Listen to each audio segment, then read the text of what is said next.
sebuah wadah, sebuah sivitas ataupun komunal lah dikatakan komunitas atau kumpulan entitas kalau dalam bahasa akuntansi, bahwa dia itu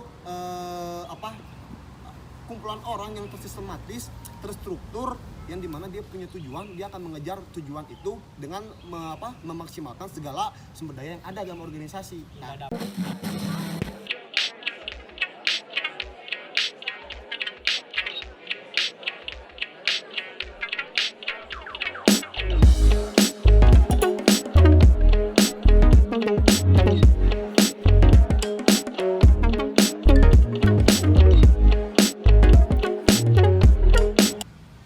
Halo teman-teman, selamat datang di Imaksi Chit Chat di acara YouTube Imaksi. Kali ini saya bersama saudara Haikal akan membahas tema mengenai akademis versus organisasi. Imaksi Cicet itu apa sih, Fulki? Jadi Imaksi Chit Chat itu adalah kita berbincang-bincang santai saja teman-teman, dan mungkin ini pun akan bermanfaat untuk kita semua. Nah kali ini kita sudah kedatangan gitu ya tamu seorang dari angkatan 19 gitu ya, ketua angkatan 2019, yaitu saudara Ahmad Imam Fakihudin gitu ya.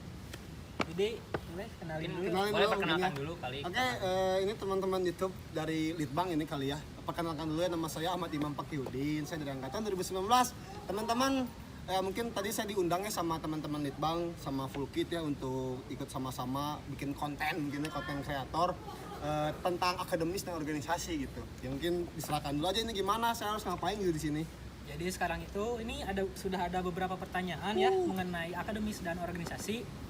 Di sini kita akan menanyakan beberapa hal kepada Kang Adin gitu ya. Siap, mangga. Boleh langsung aja ini ya. Ulurkan silakan. Yang pertama, Kang Adin. Lebih milih akademis atau organisasi? Ini jawaban singkat atau saya pakai narasi? Singkat, padat, jelas, boleh mungkin ditambahkan Mungkin sedikit untuk narasi. awalan singkat dulu aja kali Kang Adin.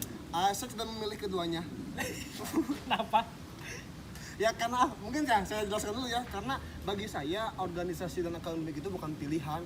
Itu adalah kedua aspek yang saling berkaitan, dan memang saya sebagai mungkin mahasiswa ataupun manusia ini harus bisa dan memiliki potensi secara keorganisasian maupun keakademisan gitu. Jadi saya tidak bisa memilih gitu antara kedua tadi. Artinya mungkin Kang Adin ini menyimpulkan bahwa akademik dan organisasi itu merupakan hal yang penting dua-duanya seperti Sepakat, betul. Tidak ada yang ini urgensi lebih tinggi, tidak ada. Menurut saya itu keduanya penting gitu sebagai kita umat manusia mungkin.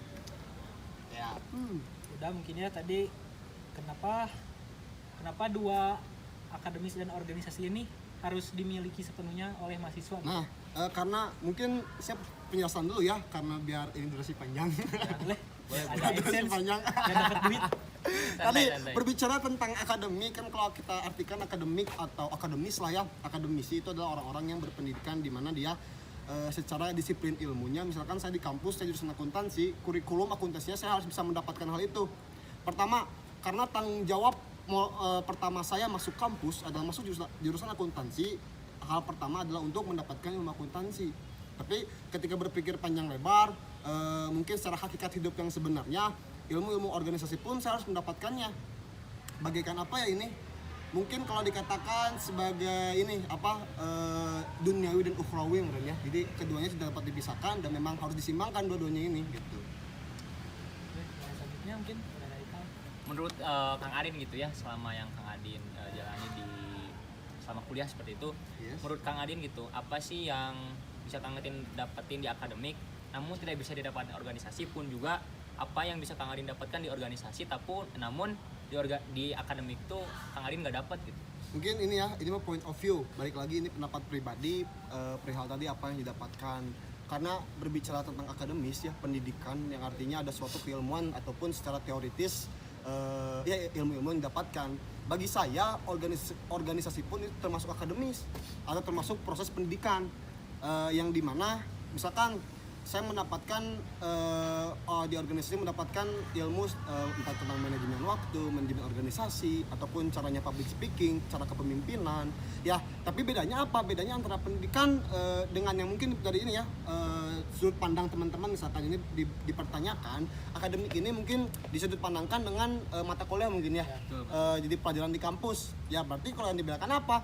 Kalau di akademis kampus saya mendapatkan ilmu akuntansi, sedangkan di organisasi saya mendapat ilmu tentang keorganisasian. Mungkin itu perbedaannya.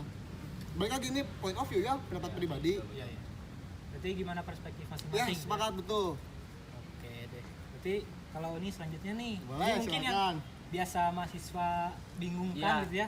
Bagaimana gitu cara membagi waktu antara akademis dan organisasi gitu kan? Ya. Suka ada yang bingung, mending yang mana dulu Nah, gitu. ya, saya sepakat betul, ini mungkin kritik juga untuk generasi zaman sekarang gitu ya. Dia itu seperti mendikotomikan atau membedakan antara kehidupan akademis di kampus maupun organisasi. Jadi misalkan kayak tadi kata Kang Fulki dikatakan kita milih mana ya, ini mending organisasi atau akademik.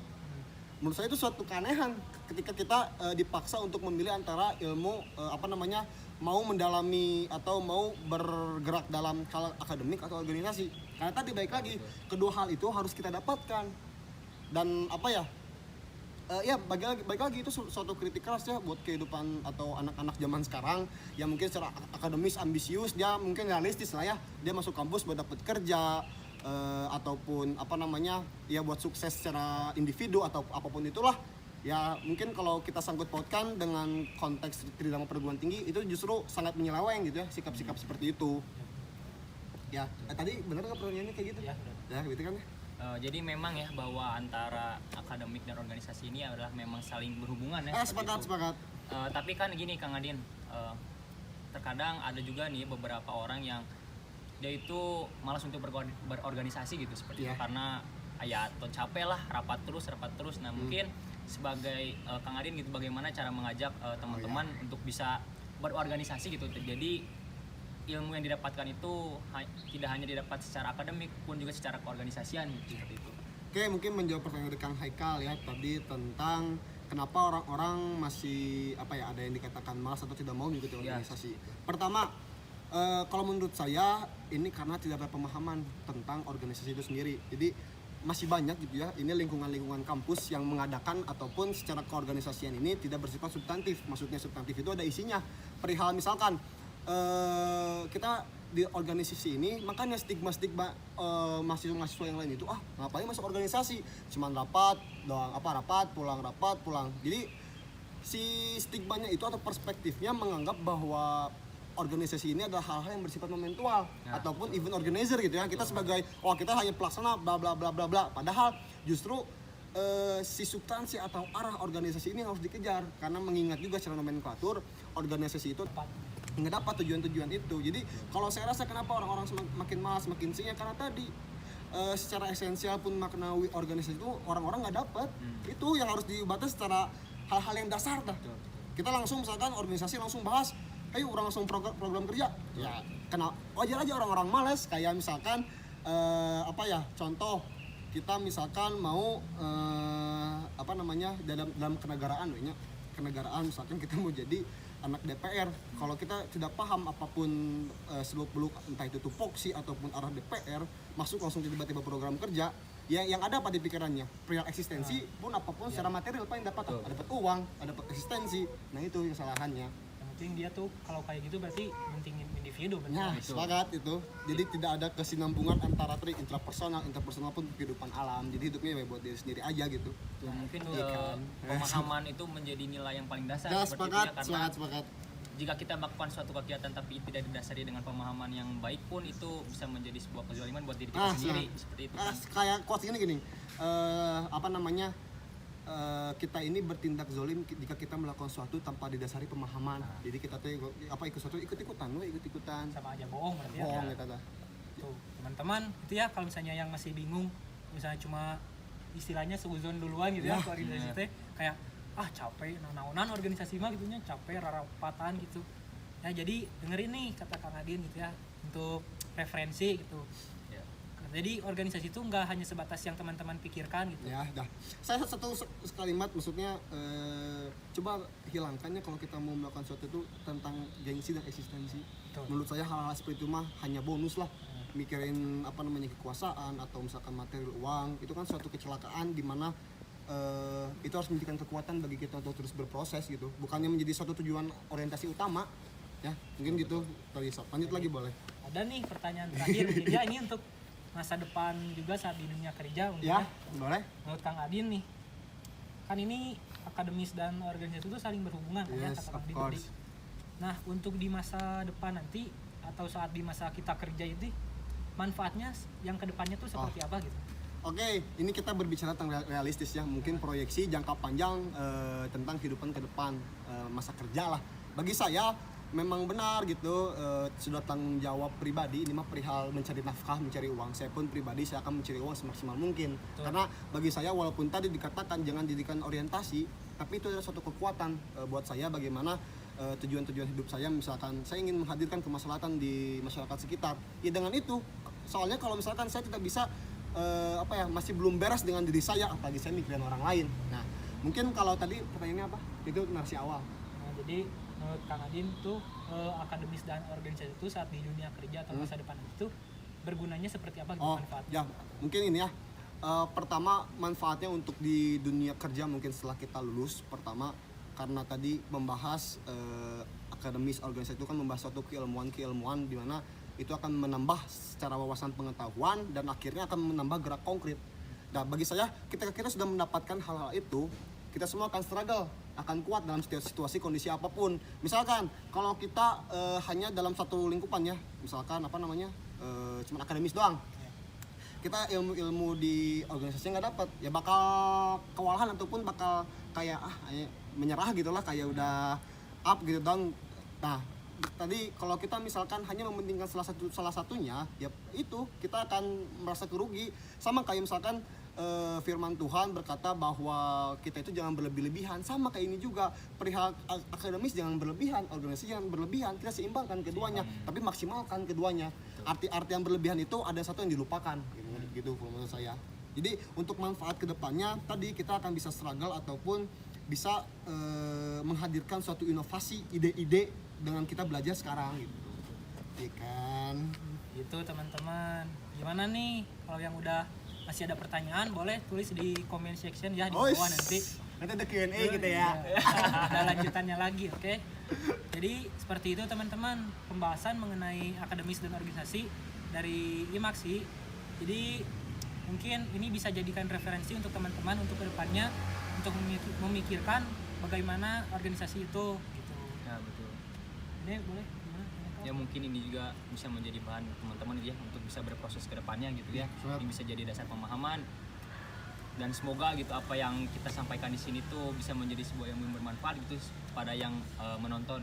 Mungkin dari Kang Adin gitu ada Oke, closing statement seperti apa? Oke, closing statementnya di akhir, saya ingin meminta maaf dulu sebelumnya karena saya juga bukan pembicara yang andal ataupun saya bukan motivator yang bisa memberikan motivasi buat teman-teman semua ini bisa berproses lebih jauh lagi. Itu mah bagaimanapun apapun yang saya omongkan sekarang atau bicarakan dengan teman-teman semua di sini, itu mah balik lagi pada diri teman-teman. Apa kalau diri teman-teman menerima dan memahami ya pasti akan suatu ada tindak output lanjutan lah ataupun tindak lanjut dari hal-hal yang kita bicarakan. Ya mungkin kalau narasi terakhir dari saya ya untuk menutup kegiatan pada kali ini, bahwasannya saya terus menekankan tentang kemerdekaan ya, karena saya melihat kondisi zaman sekarang banyak orang yang terlalu secara konsepsi ataupun dasar dia miss dengan arti kemerdekaan itu sendiri. Maksudnya apa? Kemerdekaan misalkan ketika kemerdekaan itu artinya apa sih kemerdekaan? Kita bertindak atas dasar kita sendiri gitu, atas dasar pemahaman kita. Maksudnya jangan sampai ada suatu perbudakan yang kita tidak ketahui, suatu penindasan. Ya misalkan teman-teman semua sekarang lagi belajar di akademis, itu sebagai suatu tuntutan. Nah, itu teman-teman lagi diberbudak sekarang. Jadi lakukan apapun itu dengan ikhlas, maksudnya dengan mukhlis lah kalau dalam Al-Qur'an mah. Kan ada wa ma umiru illa liya'budullah mukhlishina lahuddin. Ibadah juga harus mukhlis. Berarti apapun yang teman-teman lakukan dalam bentuk ibadah itu harus ikhlas. Jangan ada sedikit pun paksaan yang tadi merenggut kemerdekaan teman-teman. Karena pada dasarnya manusia itu merdeka, teman-teman punya potensi. Coba keluarkan potensi-potensi itu, maksimalkan potensi itu, akumulasikan menjadi suatu karya atau pendirian amal yang konkret. Mantap tuh, dengerin ya teman-teman. Mantap. Oke, kalau begitu mungkin segini aja ya dari kita. Nanti kita ketemu lagi di IMAKSI Chit Chat selanjutnya. Mantap. Dadah.